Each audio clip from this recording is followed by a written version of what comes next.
Yo guys, it's JD here again, back for another video. I wanted to give my thoughts and predictions on the inclusion of Bardock in the Dragon Ball Super continuity, as well as offer some ideas and predictions for the upcoming DBS manga chapter 77, and how Bardock will ultimately push Granolah, Goku, and especially Vegeta going forward with the story. Now, many fans have been left divided on the Granolah arc, whether it's the treatment of Ultra Instinct Goku against Granolah, or the ridiculous and oftentimes overwhelming power of Granolah as a result of the Cerulean Dragon Taranbo, and recently with the performance of Ultra Ego Vegeta against Granolah in the last chapter. The inclusion of Bardock and his crossover into the Dragon Ball Super manga will either mend some of those people's feelings about the arc, whether they hate it or love it, or just continue in this downward spiral of toxicity and, unfortunate, unsubstantive debates that will probably continue henceforth. To start, though, I feel that both Z Bardock and Minus Bardock are not really that far off in similarities. By that I mean they both possess the qualities of being low-class Saiyan warriors, and as a result of the time period and the cultural upbringing of the Saiyans under the control of Vegeta's family and King Cold and then Frieza, Bardock has that savage and warmongering personality that you would expect from the Saiyans, as we saw with Nappa and Raditz and Saiyan Saga Vegeta. And whether it's the mission from the Z special or the alien race that he was battling alongside some of the Saiyans from the Dragon Ball Minus story, you see something that's oftentimes not really given clear detail to, something that's overlooked, and that is Bardock is a pure Saiyan who, even from Toriyama's own mouth, has compassion for his teammates and fellow low-class Saiyan warriors. When his squad was taken out by the Frieza Force in the Z special, what did Bardock do? He mourned the loss of his best friend, Tora, and promised to avenge his friends, as well as try to save the Saiyan race from the evil Emperor Frieza. In Minus, he retains the compassion as well, hence both the Minus story and the DBS Broly version of Bardock has Bardock being greeted and welcomed back from some unspecified mission, more on that later, and that this Bardock is also highly intelligent and is often known as a scientist in the Dragon Ball Super / Minus continuity. He's quickly able to deduce threats with little information, as we saw once he told Leek, the Saiyan comrade from the Broly movie, to take off the scouter, because scouters are both a communication device and a receiver. He was also able to deduce that Frieza was going to destroy the Saiyans based on the questions that they asked, in particular the Super Saiyan Legend and the Super Saiyan God Legend. It is also shown in both Minus and in the DBS version, Bardock does his valiant and unfortunate attempt at trying to stop the attack from Frieza, in which both cases he dies, and along with the Saiyan race. There's an interesting thing about Bardock from the Dragon Ball Super movie Q&A from the director Nagamine, and in this short little questionnaire that he was given way back when the movie was released, they talked about the similarities between Broly, Goku, and Bardock, and how they all represent pure Saiyans, or what they should be, and that they have inherited the pureness of Yamoshi and what those Saiyans represented way before Frieza Force had ever cultivated the Saiyans for their own business ambitions. And so Bardock is a representation of what the Saiyans under Vegeta's rule and under the Frieza Force rule, but he's a Saiyan who still kept and retained that pure heartedness, either just from the fact that he's a low-class Saiyan warrior, or probably more likely his relationship with Guinea. So Goku and Broly both represent that pure-hearted original nature of the Saiyans, the Kokido, the pure heart, again based off what Yamoshi had done, right, when he became the original Super Saiyan or the Super Saiyan God. And so that represents what the Saiyan should be, before Cold and the Frieza Force came along. So Bardock retains some of this pureness, right, due to the influence of Guinea, and from a narrative point of view, this allows Bardock to light these sparks of change for his race, in my opinion. The Bardock in this continuity, the Minus and the DBS Broly continuity, serves as a reminder of what the Saiyans can and should be. And so, going forward with the upcoming chapter predictions, I believe the effect of Bardock's story and his actions in saving not only Goku from the Dragon Ball Super Broly movie, but assuming what we heard from the last chapter with Monaito saying that Bardock saved him and Granolah, I believe the effect of Bardock's actions will both reinvigorate his Saiyan pride, referring to Goku, that we saw in the Namek Saga when he was moved by Vegeta's speech and conviction and destroying Frieza, as well as seeing how powerful Broly was in the Dragon Ball Super Broly movie.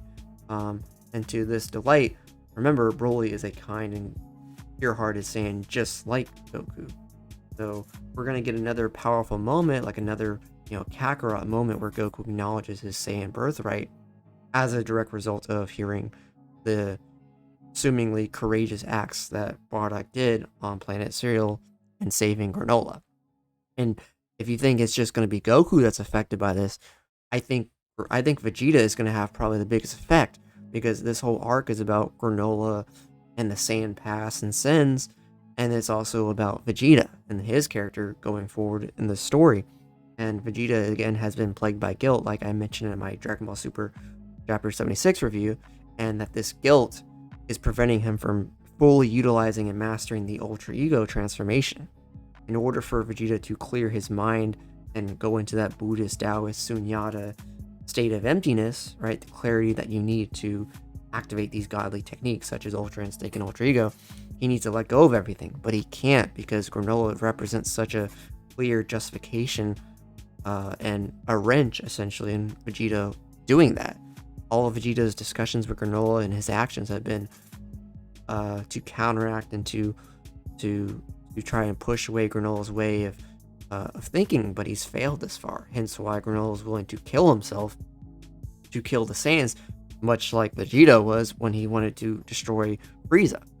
And so I think hearing a story about Bardock, a Saiyan from his time, being just like Goku, it's gonna have that final trigger, that spark that will allow Vegeta to just realize that it was not the fate of the Saiyans to be destroyed, and that Granolah is wrong.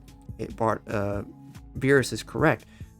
If Saiyans like Bardock existed, right, and as a result, Goku and even Broly, this means that the Saiyans are capable of change. They're capable of growth. They're capable of doing good things, right? Based off, the influence of Yamoshi and the S cells and all of that.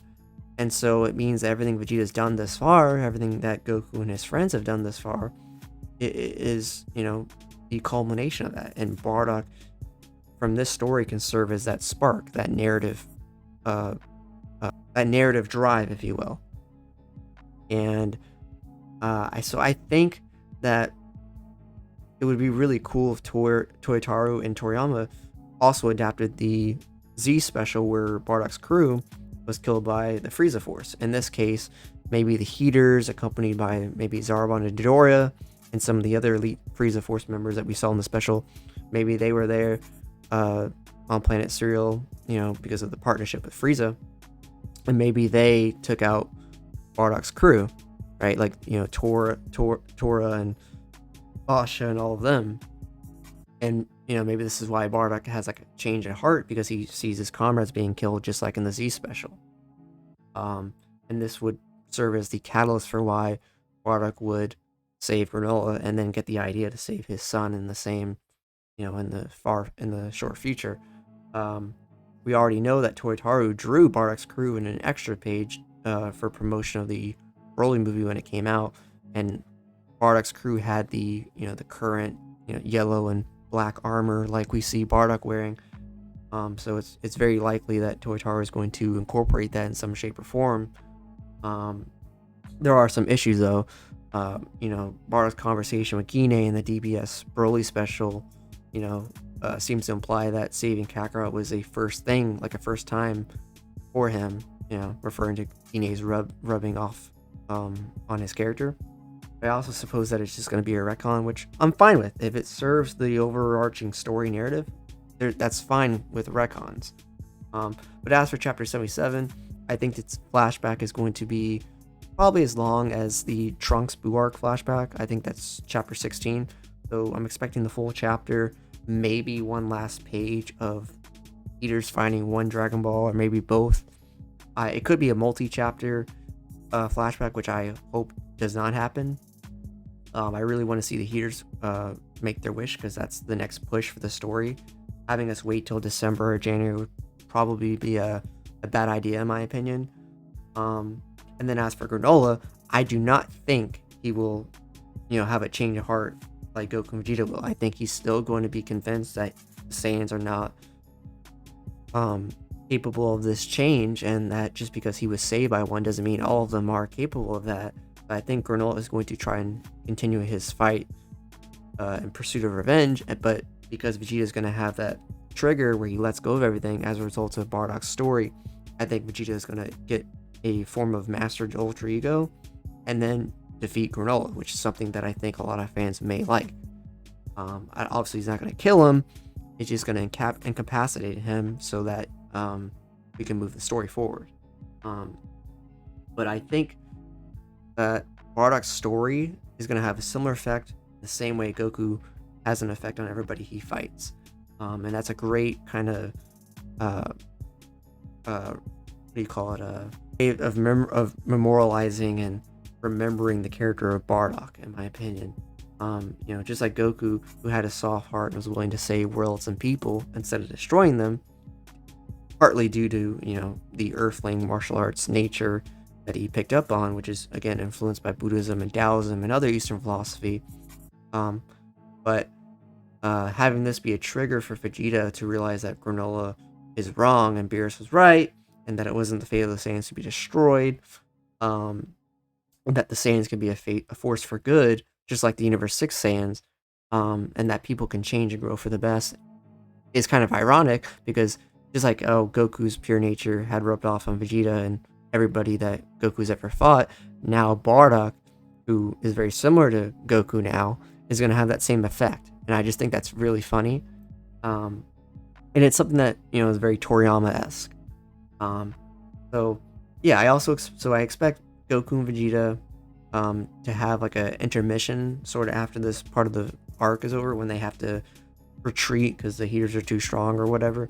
I fully expect Whis or Goku to ask Whis to show Bardock's life to Goku and Vegeta using the Whis staff, since we know it serves as a device that allows you to see all the events in Dragon Ball, like we saw in the DragonBallSuper Broly special, as well as I think in Dragon Ball Z Battle of Gods. So I don't think Bardock is going to be revived, but yeah, I'm very excited for this chapter. And anyways, thank you guys for watching this, and I'll see you guys for upcoming videos and my upcoming DragonBallSuper Chapter 77 review. Bye guys.